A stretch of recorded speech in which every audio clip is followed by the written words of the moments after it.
दोस्तों, क्या आपने कभी सोचा है एक स्कूटर खरीदना इतना मुश्किल क्यों हो गया है? क्योंकि आज बाजार में स्कूटर सिर्फ एक साधन नहीं रह गया। किसी को माइलेज चाहिए, किसी को स्टाइल चाहिए, किसी को पावर चाहिए और किसी को परिवार के लिए आराम चाहिए और किसी को ऐसा स्कूटर चाहिए जिसे देखकर लोग कहें, भाई स्कूटर तो कमाल का है। लेकिन असली सवाल है, इन सब चीज़ों को सबसे अच्छा कॉम्बिनेशन आखिर किस स्कूटर में मिलता है? और अगर आपका बजट सीमित हो तो कौन सा स्कूटर आपके पैसों की ज़रूरत ज़्यादा कीमत वसूल कर सकता है? इसी सवाल का जवाब ढूंढने के लिए आज हम लेकर आए हैं इंडिया के टॉप 10 ऐसे स्कूटर की लिस्ट जो अलग अलग ज़रूरतों के हिसाब से आपको सबसे ज़्यादा पसंद आ सकते हैं।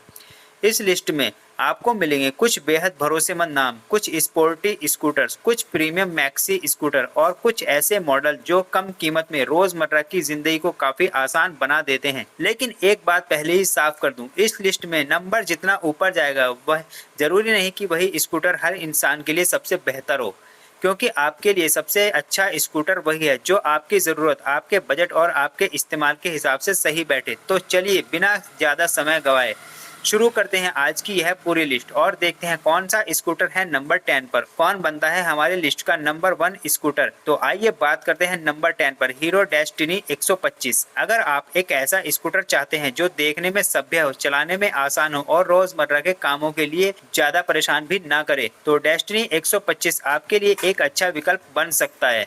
हीरो ने इस स्कूटर को बहुत ज़्यादा आक्रामक बनाने की बजाय एक ऐसा डिज़ाइन देने की कोशिश की है जो परिवार के हर उम्र के व्यक्ति को पसंद आ सके। इसमें आपको 125 सीसी के आसपास का इंजन मिलता है जो शहर की रोज़मर्रा की ज़रूरतों के लिए पर्याप्त पावर दे सकता है। ट्रैफिक में बार बार रुकना हो, ऑफिस जाना हो, बाजार का काम हो या फिर परिवार के साथ छोटी दूरी तय करना हो, यह स्कूटर आपके शांत और आरामदायक नेचर की वजह से अच्छा महसूस होता है। सबसे अच्छी बात है इसकी राइडिंग पोजीशन। सीट पर बैठते ही आपको ऐसा महसूस नहीं होता कि आप किसी रेसिंग मशीन पर बैठे हैं, बल्कि पूरा सेटअप आराम को ध्यान में रखकर बनाया गया है और यही वजह है लंबी उम्र के लोगों से लेकर नए राइडर्स तक इसे आसानी से चला सकते हैं। माइलेज की अगर बात करें तो वास्तविक माइलेज आपके वजन, ट्रैफिक और राइडिंग स्टाइल पर काफ़ी निर्भर करेगी, लेकिन सामान्य शहर में इस्तेमाल में यह स्कूटर अच्छी ईंधन बचत देने की क्षमता रखता है। और अगर कीमत की बात करें तो वेरिएंट और शहर के हिसाब से ऑन रोड कीमत अलग अलग हो सकती है, इसलिए खरीदने से पहले अपने शहर की कीमत ज़रूर चेक कर ले। कुल मिलाकर डेस्टिनी 125 उन लोगों के लिए है जो दिखावे से ज़्यादा भरोसे और आराम को महत्व देते हैं। अब बढ़ते हैं नंबर 9 की तरफ। जी हाँ दोस्तों, नंबर 9 पर आता है होंडा एक्टिवा 125। एक्टिवा का नाम सुनते ही शायद आपको किसी स्कूटर की याद नहीं बल्कि भारतीय सड़कों की पूरी कहानी याद आ जाती है, क्योंकि सालों से एक्टिवा ने भारतीय परिवारों के बीच अपनी एक अलग जगह बनाई हुई है। एक्टिवा 125 सबसे बड़ा फायदा इसका आसान और भरोसेमंद नेचर। यह एक ऐसा स्कूटर नहीं जिसे चलाने के लिए आपको बार बार इसकी आदत डालनी पड़े। बैठिए, स्टार्ट कीजिए और निकल जाइए। इसमें आपको 125 सीसी के आसपास का इंजन मिलता है जो शहर के ट्रैफिक में पर्याप्त पावर देता है।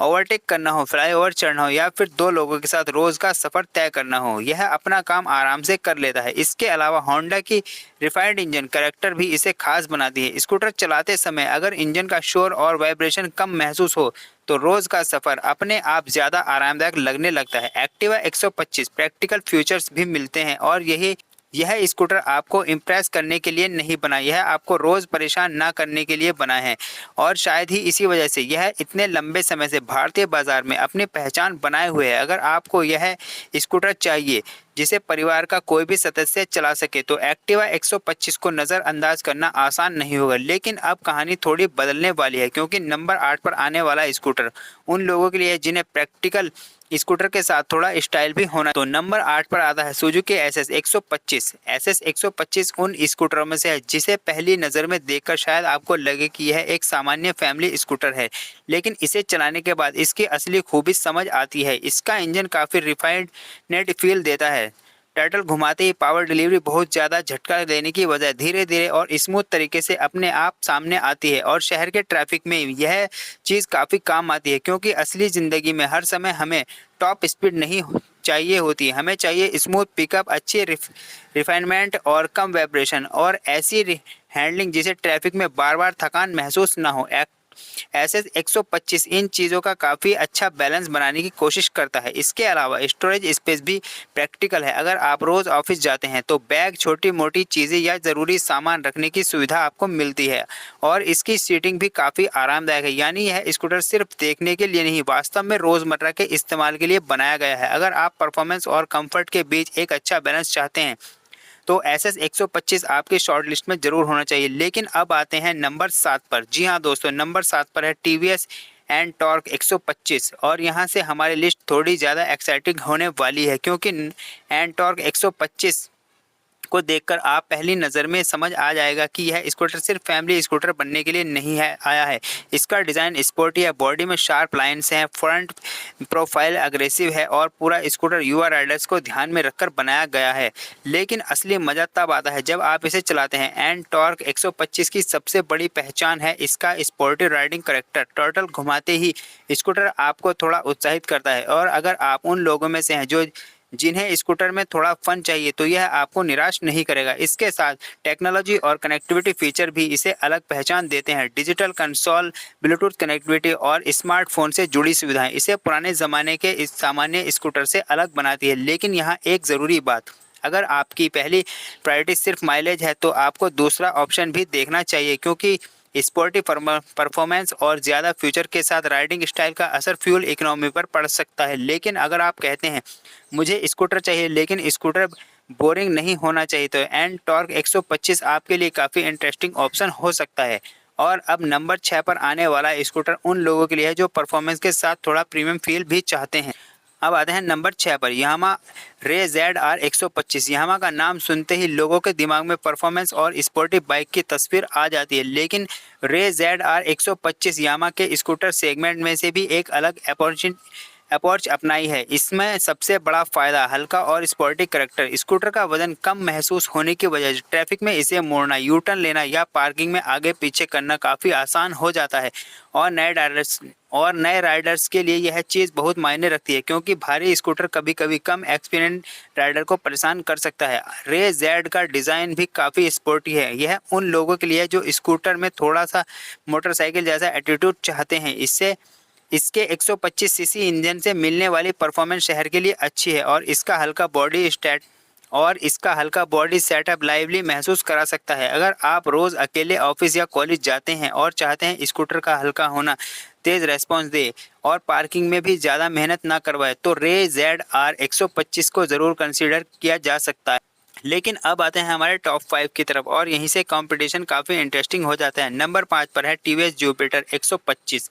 अगर किसी स्कूटर को परिवार या प्रैक्टिकल पार्टनर कहा जाए तो जुपिटर 125 का नाम जरूर आएगा। इस स्कूटर की सबसे बड़ी खासियत है इसका बैलेंस। यह ना तो बहुत ज़्यादा स्पोर्टी बनने की कोशिश करता है और आपको फीचर्स की कमी महसूस हो। इसका डिज़ाइन मैच्योर है और फैमिली फ्रेंडली भी है, लेकिन इसकी असली ताकत प्रैक्टिकली एक स्कूटर में अगर बैठने की जगह अच्छी हो तो इस स्टोरेज उपयोगी हो, राइडर कंफर्टेबल हो और इंजन ज़रूरत के समय पर्याप्त पावर दे तो रोज़मर्रा की ज़िंदगी बहुत आसान हो जाती है। जुपिटर 125 इसी फिलोसफी पर काम करता है।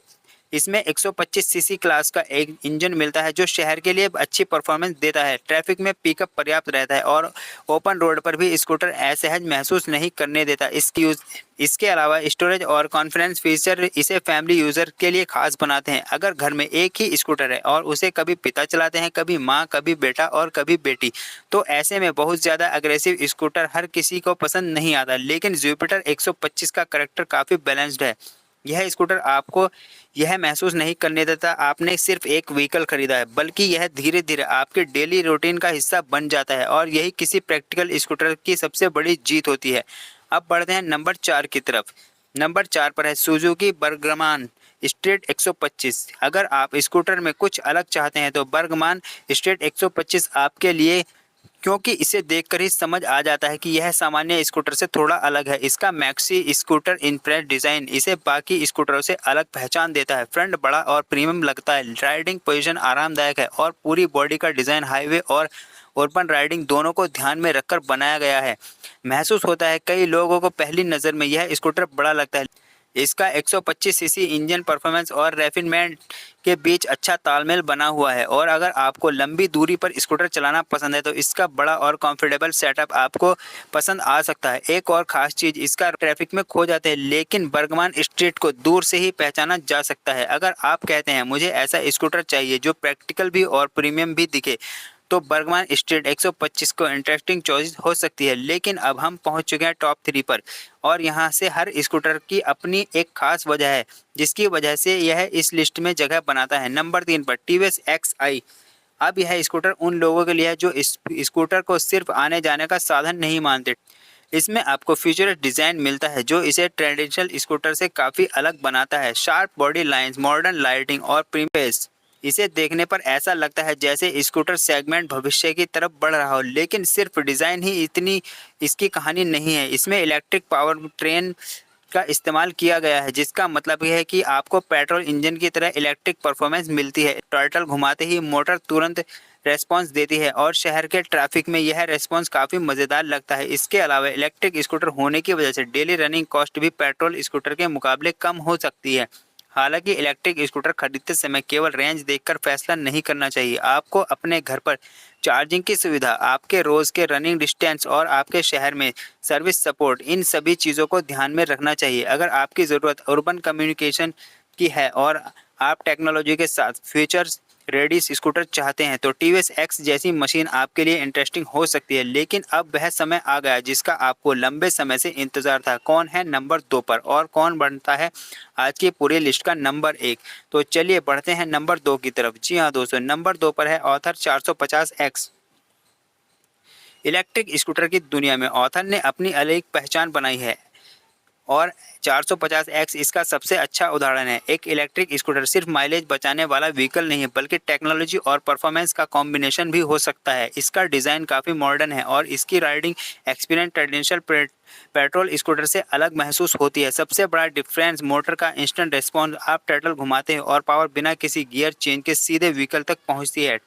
शहर में ट्रैफिक लाइट से निकलते हैं यह इंस्टेंट एक्सीलरेशन काफ़ी मज़ेदार लगता है। इसके अलावा इसमें कनेक्टेड फीचर और डिजिटल इंटरफेस भी मिलता है जिसमें स्कूटर को स्मार्टफोन जनरेशन के हिसाब से बनाया गया है। लेकिन इलेक्ट्रिक स्कूटर खरीदने से पहले एक सवाल खुद से ज़रूर पूछिए, आप रोज़ कितना चलते हैं? अगर आप डेली कम्यूट प्रैक्टिकेबल हैं और चार्जिंग की सुविधा आसानी से उपलब्ध है तो इलेक्ट्रिक स्कूटर आपके लिए एक प्रैक्टिकल हो सकता है। लेकिन अगर आप अक्सर बहुत लंबी दूरी तय करते हैं या ऐसे इलाके में जाते हैं जहां चार्जिंग इंफ्रास्ट्रक्चर सीमित है और पेट्रोल स्कूटर अभी भी आपके लिए ज़्यादा कंसीडर हो सकता है, यानी ऑथर 450X एक शानदार स्कूटर हो सकता है।